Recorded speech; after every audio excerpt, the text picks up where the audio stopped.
Nipah ഭീതിയിൽ.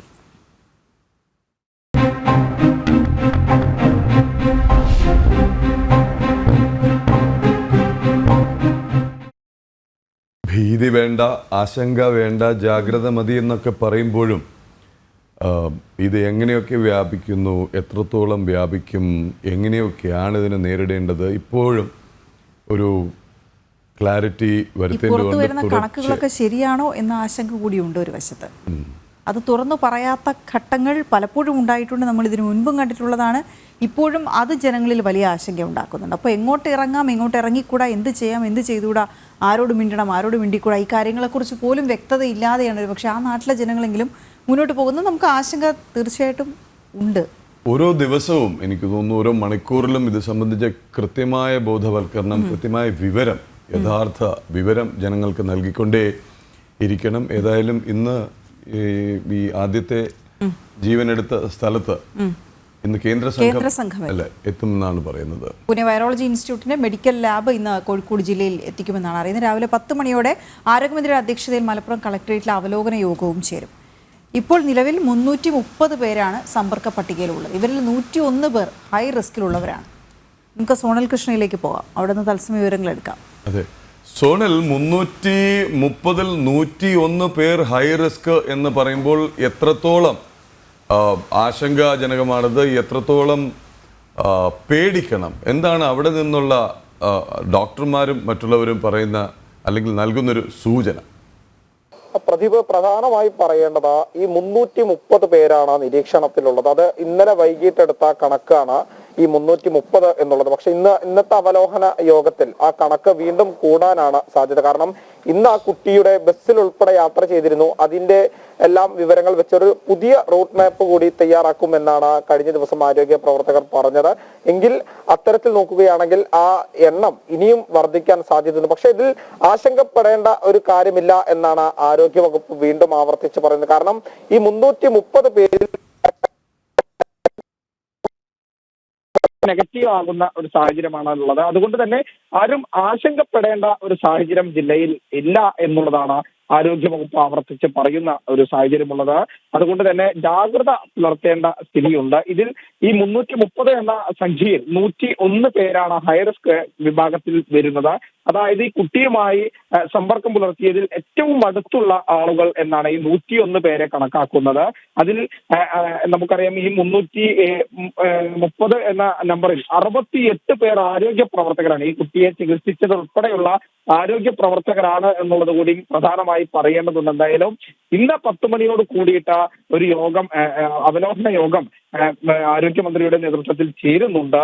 അതിൽ കൃത്യമായി ഒരു കണക്ക് വ്യക്തമാകും എന്നുള്ളതാണ് ഇന്നലെ ആരോഗ്യമന്ത്രി പറഞ്ഞിട്ടുള്ളത്. എന്തായാലും ഇന്ന് ഈ സ്ഥലത്ത് കേന്ദ്ര സംഘം എത്തും എന്നുള്ളത് തന്നെയാണ് ഏറ്റവും പ്രധാനപ്പെട്ട കാര്യം. ഇന്നലെ രാത്രിയോടെ അവർ കോഴിക്കോട് എത്തിയിട്ടുണ്ട്. ഇന്ന് ഈ കുട്ടിയുടെ വീട് നിൽക്കുന്ന പരിസരത്ത് അവരെത്തും എന്നാണ് അറിയിച്ചിട്ടുള്ളത്. അതുപോലെ തന്നെ പൂനെയിൽ നിന്നുള്ള മൊബൈൽ ലാബും ഇന്ന് തന്നെ ജില്ലയിലേക്ക് എത്തും.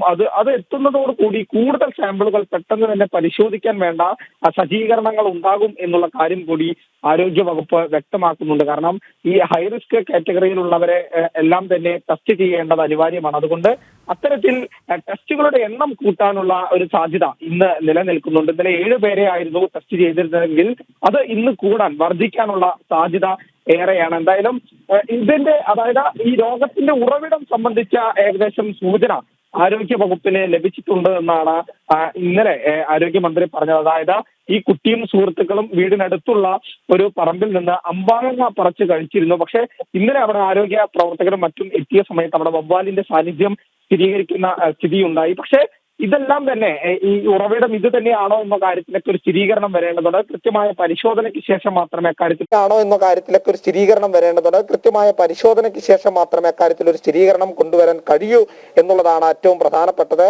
എങ്കിൽ പോലും ഇങ്ങനെ ഒരു സാധ്യത മുന്നിലുണ്ട് എന്നുള്ളതാണ് ആരോഗ്യ വകുപ്പ് മന്ത്രി പറയുന്നത്. കാരണം ആരോഗ്യ വിദഗ്ധരൊക്കെ കഴിഞ്ഞ ദിവസം പറഞ്ഞതാണ്, ഇത്തരം ഒരു കേസ് ഉണ്ടാകുമ്പോൾ എവിടെ നിന്നാണ്, എവിടെയാണ് ഇതിന്റെ ഉറവിടം എന്നുള്ള കാര്യമാണ് ഏറ്റവും പ്രധാനമായി നമ്മൾ കണ്ടെത്തേണ്ടത്. അത് തിരിച്ചറിഞ്ഞുകൊണ്ട് വേണം മുന്നോട്ടുള്ള പ്രവർത്തനങ്ങൾ ഉണ്ടാകാൻ എന്നുള്ളതാണ് ആരോഗ്യ വിദഗ്ധരൊക്കെ പറഞ്ഞിട്ടുള്ളത്. അത്തരമൊരു സാഹചര്യത്തിൽ അതിനൊരു വീഴ്ച സംഭവിച്ചു എന്നൊരു സംശയം കൂടി പ്രകടിപ്പിക്കുന്ന സാഹചര്യമുണ്ട്. എന്തായാലും കഴിഞ്ഞ ദിവസം മുതൽ തന്നെ ഇതുമായി ബന്ധപ്പെട്ട പരിശോധനകൾ ആരംഭിച്ചിരുന്നു. അതിലാണ് കുട്ടിയുടെ സുഹൃത്തുക്കളും ബന്ധുക്കളുമായി സംസാരിച്ച സമയത്ത് ഇത്തരമൊരു അമ്പാഴങ്ങ കഴിച്ച കാര്യം പറയുന്നത്.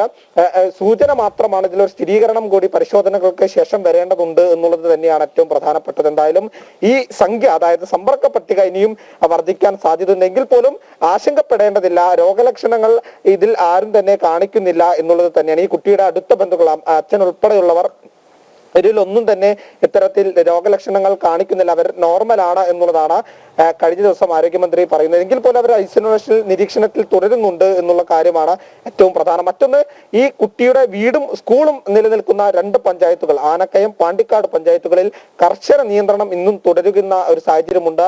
മറ്റൊന്ന്, ഈ സ്കൂളിൽ ഇന്ന്, അതായത് ഈ പരിസരത്തുള്ളത് 3 സ്കൂളുകളാണ്. അവിടെ നിന്ന് അലോട്ട്മെന്റ് പ്രക്രിയകളെല്ലാം തന്നെ നടക്കുന്നുണ്ട്. അതുകൊണ്ട് കൃത്യമായ ഒരു പ്രോട്ടോകോൾ പാലിച്ച് വേണം അവിടെ അലോട്ട്മെന്റിന് എത്തുന്ന വിദ്യാർത്ഥികൾ ഉൾപ്പെടെയുള്ളവർ എത്താൻ എന്നുള്ളൊരു കാര്യം കൂടി പറഞ്ഞിട്ടുണ്ട്. ഇന്നലെ ആരോഗ്യമന്ത്രി വിദ്യാഭ്യാസ മന്ത്രിയുമായി സംസാരിച്ച് അതിനുവേണ്ട സജ്ജീകരണങ്ങൾ ഈ 3 സ്കൂളിലും കൃത്യമായി കൊണ്ടുവന്നിട്ടുണ്ട് എന്നുള്ളതാണ് പറഞ്ഞിരിക്കുന്നത്. ഏതെങ്കിലും നിരീക്ഷണത്തിലുള്ള വിദ്യാർത്ഥികൾ ഈ അലോട്ട്മെന്റുമായി ബന്ധപ്പെട്ട് വരേണ്ടതുണ്ടെങ്കിൽ അവർ കൺട്രോൾ റൂമുമായി അറിയിച്ച് പ്രത്യേക സജ്ജീകരണത്തിലായിരിക്കും അവിടെ എത്തുക, മറ്റു നടപടികൾ സ്വീകരിക്കുക എന്നുള്ളത് തന്നെയാണ്. ഈ ക്വാറന്റൈനിലുള്ള ആളുകൾക്കൊക്കെ ഭക്ഷണം ഉൾപ്പെടെയുള്ള കാര്യങ്ങൾ എത്തിക്കാൻ പ്രത്യേക വളണ്ടിയർമാരെ അവിടെ പഞ്ചായത്തിന്റെ നേതൃത്വത്തിൽ തയ്യാറാക്കി കഴിഞ്ഞിട്ടുണ്ട്. എല്ലാ തരത്തിലും ഈ നിപ്പയെ പ്രതിരോധിക്കാൻ വേണ്ട സംവിധാനങ്ങൾ ഒരുക്കിയിട്ടുണ്ട് എന്നുള്ളതാണ് ആരോഗ്യവകുപ്പ് നൽകുന്ന നിർദ്ദേശം. എങ്കിൽ പോലും ഈ ഉറവിടം സംബന്ധിച്ച ഒരു സംശയം അതിപ്പോഴും നിലനിൽക്കുമ്പോൾ ഒരു ആശങ്കയുണ്ട് എന്നുള്ളതും മാറ്റിവെക്കാൻ കഴിയാത്തൊരു കാര്യമാണ്. പ്രദീപ്.